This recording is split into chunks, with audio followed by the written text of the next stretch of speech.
৮২ বছর বেঁচে থেকেও একবারও কোনো নারীর মুখ দেখেননি। এমন একজন মানুষ কি থাকা সম্ভব? হ্যাঁ, এই ব্যক্তির নাম মিহাইলো টোলোট। 1850 সালে জন্ম হওয়ার এই ব্যক্তিকে মাত্র 2 দিন বয়সেই পাঠানো হয় গ্রিসের মাউন্ট অথন্স নামের এক পুরুষভিত্তিক আশ্রমে।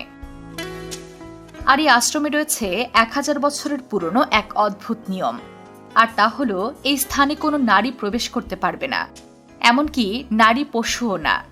আর এই কারণেই মিহাইলো তার পুরো জীবন কোনো নারীকে দেখেননি, এমনকি তার মাকেও তিনি কখনো চোখে দেখেননি।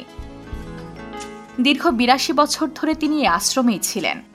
সিনেমা, ট্রেন, গাড়ি এসব তো দূরের কথা, বাহিরের জগৎ বলতে কিছুই চিনতেন না তিনি।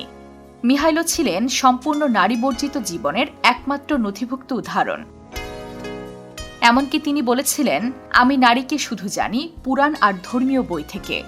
এমন জীবন কি আপনি কাটাতে পারবেন?